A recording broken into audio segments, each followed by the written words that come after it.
13th Sunday in Ordinary Time.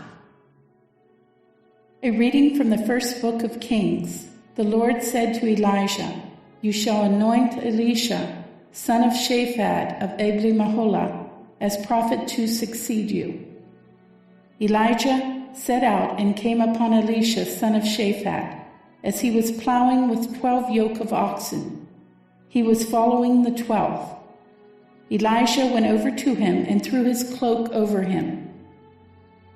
Elisha left the oxen, ran after Elijah, and said, "Please, let me kiss my father and mother goodbye, and I will follow you." Elisha answered, "Go back. Have I done anything to you?" Elisha left him, and taking the yoke of oxen, slaughtered them. He used the plowing equipment for fuel to boil their flesh, and gave it to his people to eat. Then Elisha left and followed Elijah as his attendant. The word of the Lord.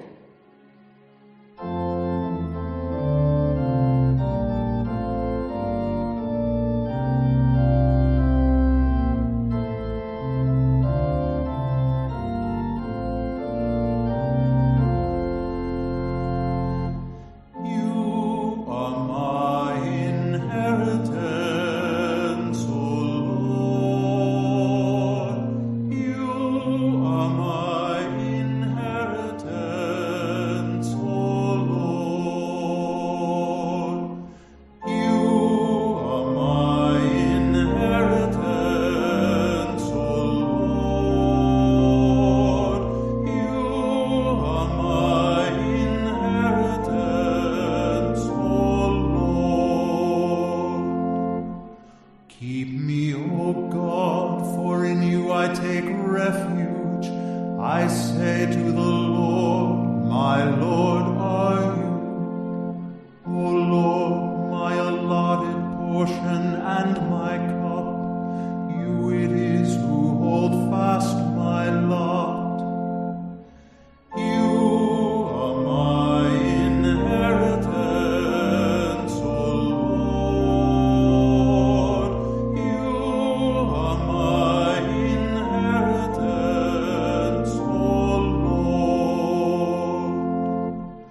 I bless the Lord who counsels me.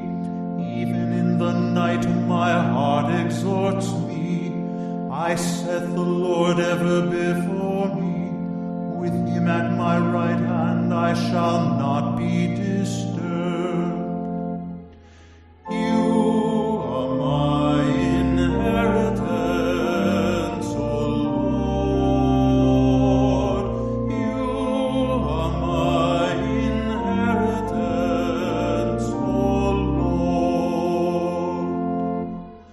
Therefore my heart is glad and my soul rejoices. My body too abides in confidence, because you will not abandon my soul to the netherworld, nor will you suffer your faithful one to undergo corruption. You are my inheritance, O Lord. You are my inheritance, O Lord.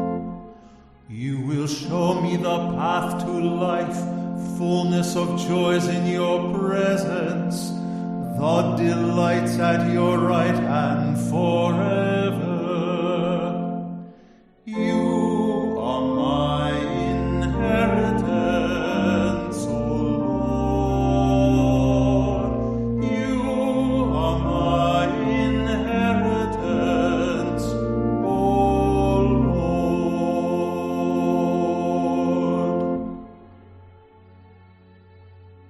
A reading from the letter of St. Paul to the Galatians.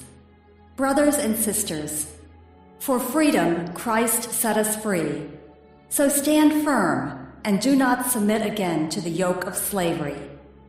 For you were called for freedom, brothers and sisters. But do not use this freedom as an opportunity for the flesh. Rather, serve one another through love.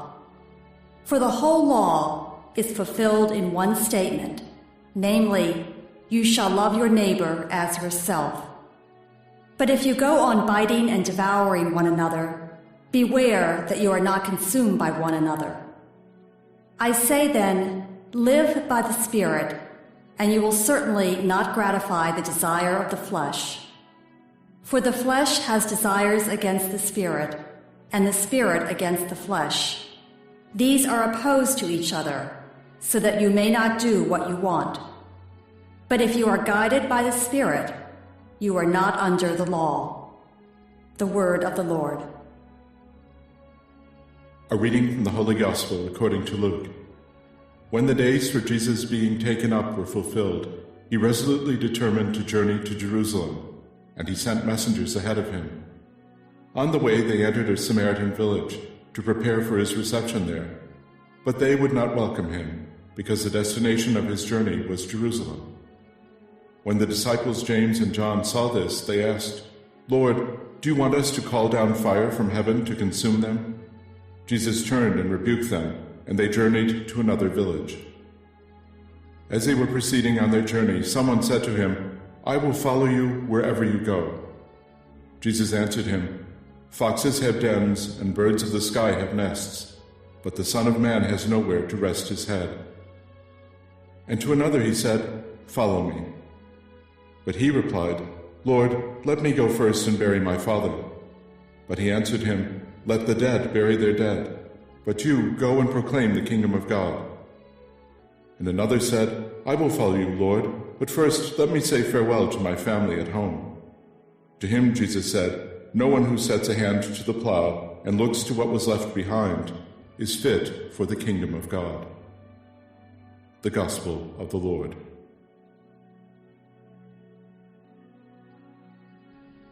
The first reading is taken from 1 Kings 19, 16b, and 19 to 21.